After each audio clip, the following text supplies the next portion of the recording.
menyaksikan hasil praktikum kami, yang mana dari praktikum ini terdapat 4 modul, yang mana modul satunya adalah tangki berpengaduk, modul 2 aliran fluida, modul 3 filtrasi, modul 4 fluidisasi.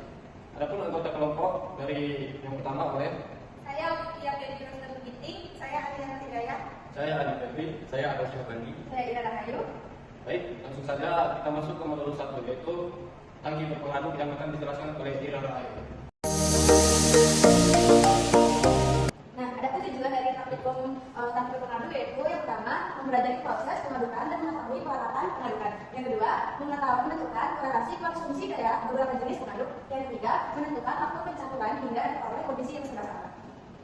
Nah, itu lanjutan dari tangki berpengaduk yaitu pengaduk merupakan suatu proses menciptakan gerakan dari bahan yang diaduk seperti molekul-molekul, zat-zat yang bergerak sehingga komponen menyebar. Pengadukan menunjukkan gerakan pada suatu bahan di dalam bejana, di mana gerakan itu mempunyai pola sirkulasi tertentu, sedangkan pencampuran ialah istilah menyebarnya pada gerakan secara angka, di mana bahan yang satu menyebar ke bahan yang lain, di mana sebelumnya bahan tersebut terpisah dalam 2 atau lebih fase liquid.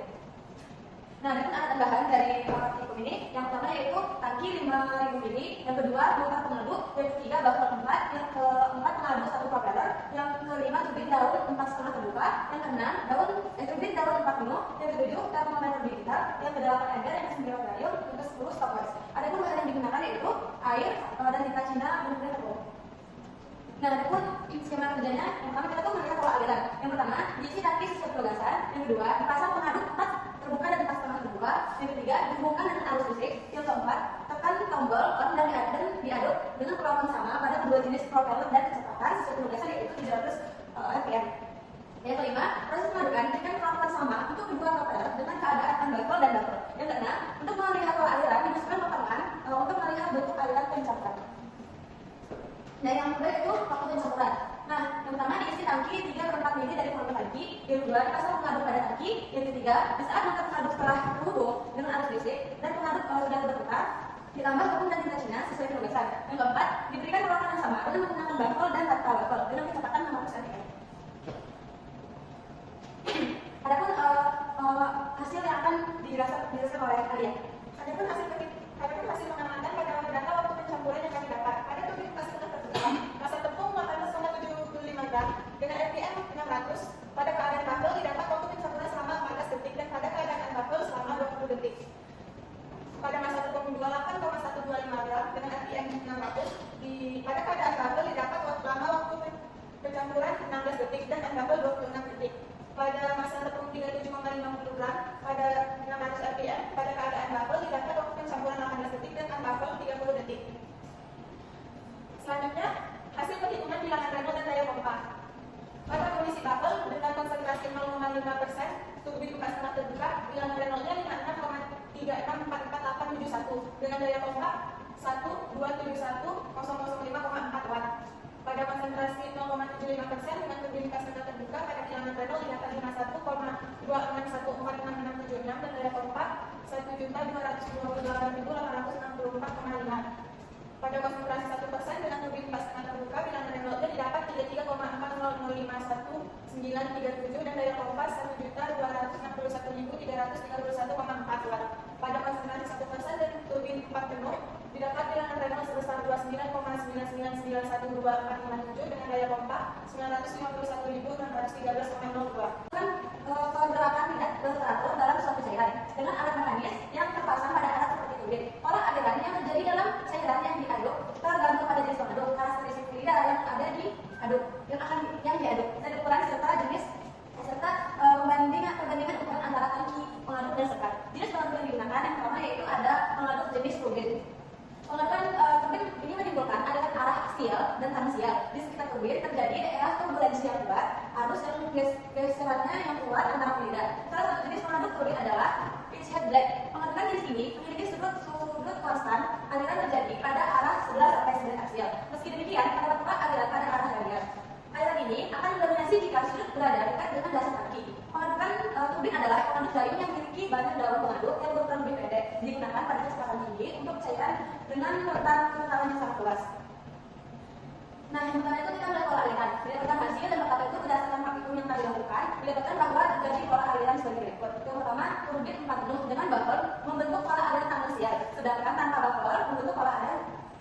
potensial. Nah, yang kedua, diberi kelas tengah terbuka.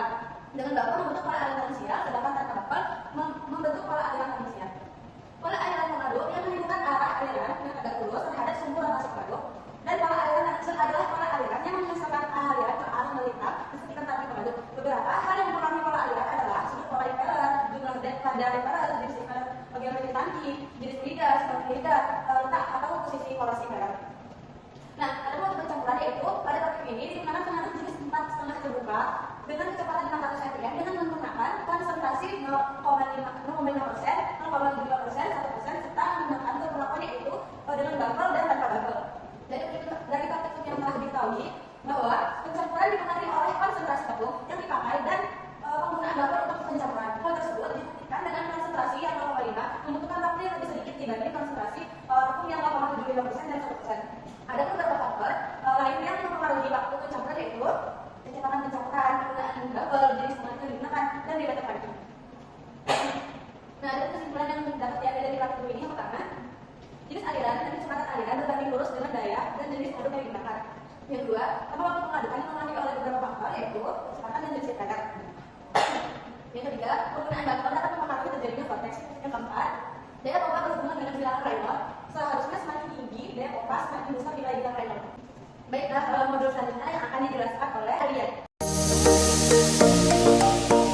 Fluida adalah suatu zat yang dapat mengalir berupa cairan atau gas yang akan mengalami deformasi secara berkesinambungan kalau terkena gaya yang bergeser, walaupun gaya tersebut sangat kecil.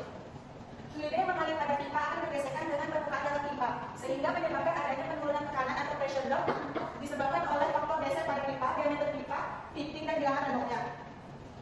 Terdapat 3 jenis aliran fluida, yaitu aliran laminar dengan nilai Reynolds kurang dari 2.300, aliran transisi dengan nilai Reynolds antara 2.300 sampai dengan 4.000, aliran turbulen dengan bilangan Reynolds besar dari 4.000. Dalam menentukan bilangan Reynolds digunakan persamaan MRE sama dengan VVD per mu, di mana V merupakan kecepatan aliran dengan satuan meter per sekon, dan D merupakan diameter pipa dengan satuan meter, dan rho merupakan massa jenis atau densitas dengan satuan kilogram per meter kubik, dan mu merupakan viskositas dengan satuan M kali S per meter kubik. Mempelajari aliran. Tujuan dari praktikum kali ini adalah mempelajari aliran fluida dan peralatan yang berkaitan dengan transformasi fluida. Yang kedua, mahasiswa dapat menentukan parameter untuk karakteristik slide gauge, ventrimeter, orifimeter, elbow, T, gauge value, pipa tunggal, dan pipa paralel. 3. Mengetahui pengaruh komponen pipa terhadap energi yang hilang. Alat dan bahan yang digunakan pada saat praktikum yang kali ini adalah alat aliran fluida, gelas piala 100 ml, gelas ukur 100 ml, dan ember 5 liter. Sedangkan bahan yang kami gunakan hanya air. Prosedur kerja dalam tahapan kali ini adalah: pertama, diisi tangki dengan air sampai 3/4 penuh, dan kemudian matikan keran air jika telah penuh. Untuk aliran pipa 1 inci, laut pada pipa 1 inci yang akan dialui fluida dibuka. Kemudian ukur volume air yang mengalir pada 80 meter. Keran ventrimeter dibuka secara bersamaan dalam 10 detik. Lakukan 3 kali percobaan. Berikutnya diukur daya tekanan pada manometer. Lakukan 3 kali percobaan. Berikutnya diukur debit air yang keluar pada pipa dengan membuka valve output dan menutup valve input secara bersamaan dalam waktu 10 detik. Dalam 3 kali percobaan. Selanjutnya dilakukan pada pipa 34 inch. Valve dibuka pada pipa 34 inch yang akan dialui fluida. Dibuka, dan selain valve tersebut kondisinya harus tertutup. Diukur volume air yang keluar pada ventrimeter. Dilakukan sebanyak 3 kali. Diukur daya tekanan pada manometer. Dilakukan sebanyak 3 kali. Kemudian diukur debit air yang keluar pada pipa dengan membuka valve output dan menutup valve input secara bersamaan dalam waktu 10 detik dalam 3 kali percobaan. Kemudian dilanjutkan pada pipa 1,5 inci. Valve dibuka pada pipa 1,5 inci yang akan dialui fluida. Dibuka, dan selain valve tersebut kondisinya harus tertutup. Diukur volume air yang keluar pada ventrimeter. Dilakukan sebanyak 3 kali percobaan. Diukur daya tekanan pada manometer. Dilakukan sebanyak 3 kali. Diukur debit air yang keluar pada pipa dengan membuka valve output dan menutup valve input secara bersamaan dalam waktu 10 detik dalam 3 kali percobaan. Diukur panjang pipa keseluruhan baik itu pipa 1 inci, 3/4 inci, dan 1,5 inci. Dihitung nilai energi hilang pada pipa HFS, HFD, HFC, HFF, HFF, dan HS, dan nilai daya pompa. Untuk langkah pertama dihitung nilai densitas dan viskositas. Nilai densitas menggunakan interpolasi dari lanjutan pada buku tingkat 1 dengan rumus X2 kurang X per X2 kurang X1 kali X1 ditambah X kurang X1 per X2 kurang X1 kali N2.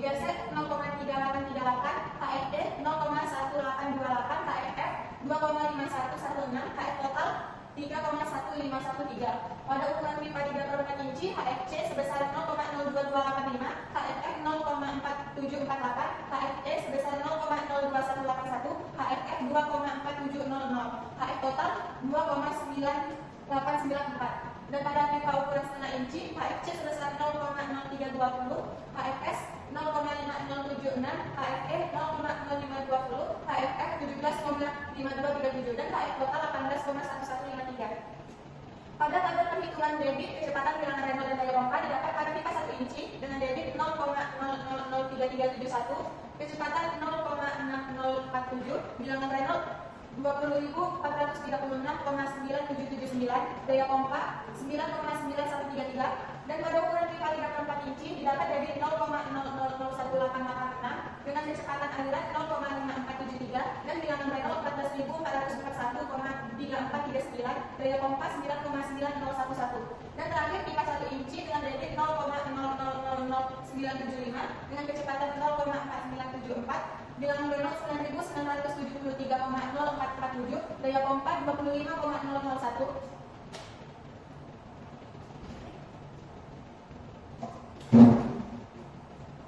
Nah, ada pun pembahasan dari praktikum aliran fluida yaitu, pada praktikum kali ini kami melakukan percobaan aliran fluida yang menggunakan air. Fluida merupakan zat yang memiliki kecenderungan untuk selalu bertugas secara kontinu serta melakukan tenaga daya. Hal ini menyebabkan fluida tidak dapat mempertahankan bentuk secara permanen. Fluida statis adalah fluida dalam keadaan diam, sedangkan fluida dinamis adalah fluida dalam keadaan bergerak atau mengalir. Syarat bagi fluida secara permanen adalah adanya daya perbedaan besar daya antara dua titik yang dilalui oleh fluida tersebut. Fluida bergerak dari tekanan tertinggi ke tekanan terendah atau dari daya yang besar ke daya yang lebih kecil. Perhitungan-perhitungan yang dilakukan selama praktikum aliran fluida meliputi perhitungan bilangan Renault, debit, kecepatan rata, nilai HF, dan kinerja pompa. Perhitungan dilakukan menggunakan rumus NRE Rho V D per mu. Bilangan Renault digunakan untuk menentukan jenis aliran fluida. Untuk angka Renault di bawah 2100, aliran pada kondisi tersebut adalah laminar. Aliran akan berbulan apabila angka Renault-nya lebih besar dari 4000. Apabila angka Renault di antara kedua aliran tersebut, berarti alirannya transisi. Jadi proses ini digunakan pipa aliran turbulen karena bilangan Renault-nya lebih dari 4000. Ada komponen pipa lurus dikarenakan jenis aliran fluida pada percobaan ini ialah turbulen. Hubungan head loss dengan laju alir dapat dihubungkan semakin besar laju alir fluida, maka semakin besar juga head loss pada komponen pipa lurus. Pada komponen hubungan head loss dengan laju alir terbagi lurus, karena semakin besar laju alir maka semakin besar juga head loss pada komponen belokan. Pada hubungan efisiensi pompa terhadap laju alir tidak diperoleh hubungan yang terbagi lurus, karena semakin besar laju alir maka semakin besar juga efisiensi pompa. Pada pipa 1 in dan 3/4 in dihitung nilai KF total dan kinerja pompa. KF pada 3/4 in lebih besar dari pipa 1 in, begitu juga dengan kinerja pompa 3/4 in sedangkan lebih besar dari pipa 1 in. Semakin tinggi nilai KF maka semakin besar energi yang hilang. Terus terdapat karena adanya sambungan pipa, belokan, gesekan di sepanjang pipa, adanya kontraks dan konsumsi. Aliran dalam pipa juga dipengaruhi oleh beberapa faktor lain seperti rugi gesek, pembesaran tiba-tiba, dan kemunculan tiba-tiba. Rugi gesek diakibatkan oleh keadaan dalam pipa yang tidak licin atau terdapat partikel lain yang dapat menghambat laju aliran. Head loss disebabkan oleh tekanan viskos sepanjang rangka dan adanya efek lokal seperti valve, belokan, dan perubahan luas penapang aliran. Faktor gesekan adalah perbandingan antara perpindahan momentum total terhadap perpindahan momentum akibat turbulensi. Penurunan penapang arus aliran melalui orifice itu menyebabkan head kecepatannya meningkat, tetapi head tekanan menurun, dan penurunan tekanan antara kedua titik sedang diukur dengan manometer. Itu kesimpulan dari praktikum ini yaitu jenis aliran fluida tergantung pada nilai NRE-nya. Jika nilai NRE di bawah 2100 maka pola aliran yang terjadi adalah laminar. Bila NRE-nya di atas 4000 maka pola aliran yang terjadi adalah jenis turbulen. Namun bila nilai NRE-nya di antara kedua nilai tersebut maka pola aliran fluida adalah jenis transisi. Kesimpulan kedua adalah head loss terdapat karena adanya sambungan pipa, belokan, gesekan di sepanjang pipa, adanya kontraks dan ekspansi. Semakin tinggi nilai HF, semakin besar energi yang hilang. Dan parameter untuk menentukan karakteristik pada pipa meliputi bilangan Renault, rugi gesek, dan karakteristik pompa. Selanjutnya akan dilanjutkan dengan modul 3 yang akan dibawakan oleh Olivia Fedriloisna. Tujuannya itu ada dua. Yang pertama, pada proses pemeriksaan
kilo,534 dan massa yang nilai itu 1,466 kilo.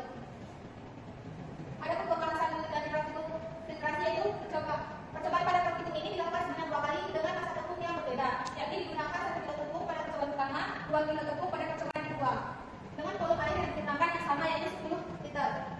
Setelah dilakukan filtrasi didapat jadi filtrat 16,9 mili per detik pada percobaan pertama dan 11,42 mili per detik pada percobaan yang kedua. Debit aliran ini dipengaruhi oleh volume dan waktu yang dibutuhkan untuk dilaksanakannya proses filtrasi. Semakin banyak volume umpan yang akan difiltrasi, maka semakin lama pula waktu yang dibutuhkan untuk proses filtrasi. Tekanan yang mendorong umpan akan mengalir juga berperan penting dalam bentukan debit filtrat yang keluar. Semakin tinggi tekanan yang dipasok ke dalam tangki, maka semakin cepat proses filtrasi berlangsung. Tetapi hal ini beresiko karena dapat menimbulkan kebocoran dan kerusakan pada alat akibat tekanan yang terlalu tinggi. Maka dari itu, pada saat praktikum, tekanan yang dipasok ke dalam tangki harus selalu dikontrol pada tekanan kurang lebih 4 bar agar proses filtrasi dapat berjalan dengan baik. Setelah filtrasi selesai, terdapat kek yang tertahan pada filter medium. Kek ini mengandung air yang ada pada umpan untuk menentukan neraca massanya. Ditentukan kadar air yang terdapat pada kek.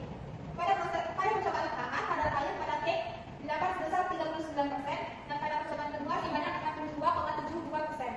Pada perhitungan neraca massa terdapat loss atau kehilangan massa, yakni sebesar 1,804 kilo pada percobaan pertama dan 1,466 kilo pada percobaan kedua.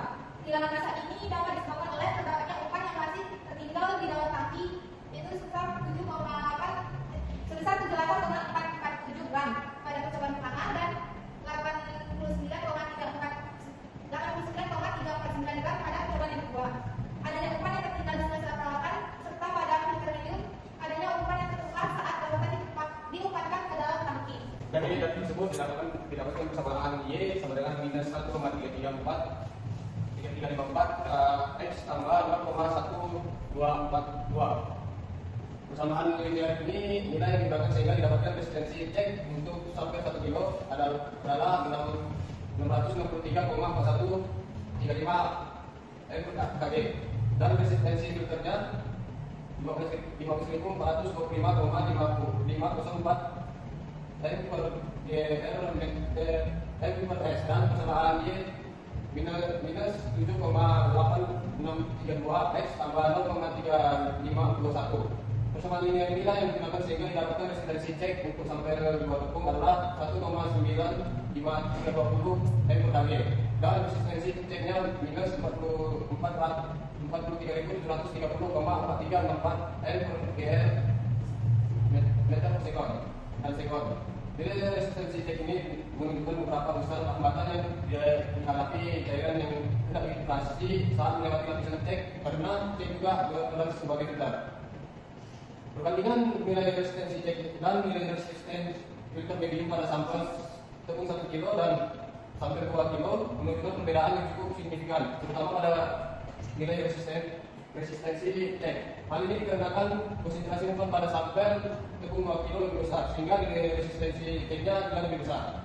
Hal ini berarti konsentrasi umpan berpengaruh terhadap nilai resistensi cek dan nilai resistensi filter medium yang mana hal ini dapat mempengaruhi laju alir dan efisiensi dari proses filtrasi itu sendiri. Kesimpulan yang didapat dari praktikum filtrasi yaitu filtrasi merupakan salah satu proses pemisahan material dari suatu campuran pada cair yang mana zat padat yang akan ditahan oleh suatu filter yang memiliki pori-pori yang hanya bisa dilalui oleh zat cair. Salah satunya alat filtrasi adalah plate and frame. Filter press. Campuran yang akan dimasukkan kepada tangki kemudian diberi tekanan yang disaring oleh filter medium. Pada tahun pertama dinamakan cek dan hasil filtrasi dalam bentuk cair disebut filtrat. 2. Spesifik cek resistensi yang diperoleh oleh sampel 1 kilo yaitu 663,413 meter per kilo, sedangkan nilai spesifik resistensi pada sampel tepung 2 kilo adalah 1,95320 meter per kg. Spesifik cek ini cek resistensi yang menentukan seberapa cepat proses filtrasi yang dilakukan. Baik, adapun tujuan praktikum dari fluidisasi ini pertama menentukan kurva karakteristik fluidisasi, yaitu kurva yang menggambarkan hubungan delta P dan Q. 2. Menentukan kecepatan fluidisasi minimum. 3. Mengetahui hidrodinamika umum fluidikan dalam sistem padat cair atau gas. Nah, adapun landasan teori dari fluidisasi ini, fluidisasi adalah suatu fenomena berubahnya sifat suatu padatan atau wet dalam suatu reaktor menjadi bersifat seperti fluida dikarenakan adanya aliran fluida ke dalamnya baik berupa liquid maupun gas. Fluidisasi akan dapat terjadi apabila gaya dorong fluida lebih besar dari gaya berat liquid. Sementara itu, fluidisasi minimum terjadi apabila gaya dorong atau gaya seret fluida sama dengan gaya berat liquid. Fluidisasi berhubungan dengan proses industri kimia yang cukup vital, misalnya dalam proses katalisasi maupun dalam proses pemurnian gas. Dan biasanya aplikasinya adalah untuk proses yang menggunakan fixed bed, fluidisasi bed, sampai proses transport. Proses fluidisasi ini memiliki beberapa hal penting yang patut diperhatikan, seperti jenis dan tipe fluidisasi dan aplikasinya dalam industri serta spesifikasi dan cara kerja alatnya. Sekarang alat dan bahan yang digunakan pada praktikum fluidisasi ini, untuk alatnya satu, peralatan fluidisasi, termometer, manometer, gelas ukur 1000 ml atau 1 liter, gelas kimia 1000 ml, ember, gayung, dan bahan yang digunakan adalah unggun dan air. Baiklah, skema kerja pada praktikum kali ini yang pertama diisi air pada tangki hingga 3/4 kapasitas tangki. 2. Dibuka pompa. 3. Diatur keran bypass, pengukuran laju air dan manometer. 4. Putar keran untuk mengalirkan pada unggun. 5. Dilakukan percobaan pada unggun diam, unggun mulai bergerak dan unggun bergerak penuh. 6. Ditentukan delta P pada masing-masing percobaan unggun. 7. Diukur laju air pada masing-masing percobaan tersebut. 8. Setelah selesai percobaan, dimainkan pompa. 9. Buang air pada tangki penampungan air. 10. Ukur diameter dan panjang partikel unggun. 11. Ukur densitas unggun tersebut. Dan 12. Lakukan langkah-langkah di atas sebanyak 3 kali percobaan. Didapat hasil pada praktikum fluidisasi kali ini pada spesifikasi unggun diam debit rata-rata sebesar 22, delta P rata-rata sebesar 3,8, dan FOM atau kecepatan minimum fluidisasi sebesar 0,61980953 dan FO sebesar 1,84655665. Pada unggun setengah bergerak, debit rata-rata sebesar 56,6 dengan delta P sebesar 4,7 dan FO 2,160,2,0536551115. Pada unggun bergerak penuh, debit rata-rata didapat 65,66 dan delta P rata-rata sebesar 5,2 dengan FO 2,160533806. Adapun pembahasan dari hasil praktikum ini, dari hasil praktikum yang telah dilakukan didapati hasil seperti tabel tadi. Praktikum ini membahas tentang fluidisasi, di mana fluidisasi adalah suatu cara atau metode yang digunakan meletakkan bahan padat dengan suatu fluida. Dengan metode ini diharapkan butiran-butiran padat memiliki sifat seperti fluida dengan viscositas tinggi. Pada percobaan ini dilakukan dengan pementakan partikel padat dengan fluida cair. Unggun diam fixed bed, padatan dialirkan cairan dari bawah ke atas dengan laju air yang rendah, butiran akan tetap diam. Karena cairan hanya mengalir melalui ruangan partikel tanpa menyebabkan perubahan susunan partikel tersebut. Unggun fluidisasi dengan menggunakan cairan yang dikeluarkan dari bawah dengan laju air yang cukup tinggi, maka sifat itu akan menyerupai suatu cairan dengan viscositas tinggi dengan adanya kecenderungan untuk mengalir dan punya sifat fluidisasi. Kecepatan aliran semakin besar ketika unggun mulai suspensi dalam fluida. Misalnya aliran ini dikarenakan tekanan yang diberikan juga semakin besar seiring dengan perubahan keadaan unggun. Secara otomatis, apabila tekanan diperbesar terhadap suatu fluida, maka laju alirnya juga akan semakin cepat karena adanya dorongan yang lebih terhadap fluida itu tersebut. Kecepatan superficial ialah laju alir udara pada kolom kosong. Kecepatan alir udara pada kolom kosong semakin meningkat seiring dengan perubahan unggun. Data ini sesuai dengan teoritisnya, di mana sama halnya dengan kecepatan aliran pada kecepatan superficial yang paling dipengaruhi yaitu delta P atau perubahan tekanan. Di mana seperti yang dilihat pada data, tekanan semakin besar berubah seiring keadaan unggun yang mulai terfluidisasikan. Kesimpulan yang dapat diambil dari praktikum ini yaitu pertama, delta P dan Q memiliki hubungan di mana semakin tinggi beda tekanan fluida, maka akan semakin tinggi air yang keluar. Tetapi dalam praktikum grafik yang dapat tidak membentuk linear, yang selalu bisa berbentuk linear. Yang kedua, kecepatan minimum fluidisasi setiap unggunnya berbeda-beda. Pada unggun diam, unggun setengah bergerak dan unggun bergerak penuh tidak ada yang sama kecepatan minimumnya. Yang ketiga, hidrodinamika unggun fluidika dalam sistem padat cair adalah fluida yang dipindahkan adalah cairan, yang dimana cara ini akan memfluidikan zat padat tadi seolah seperti fluida. Baik, sekian hasil dari presentasi kami. Jika ada kesalahan mohon dimaklumi. Kami akhiri. Wabillahi taufiq wal hidayah. Wassalamualaikum warahmatullahi wabarakatuh. Sekian, terima kasih. Berada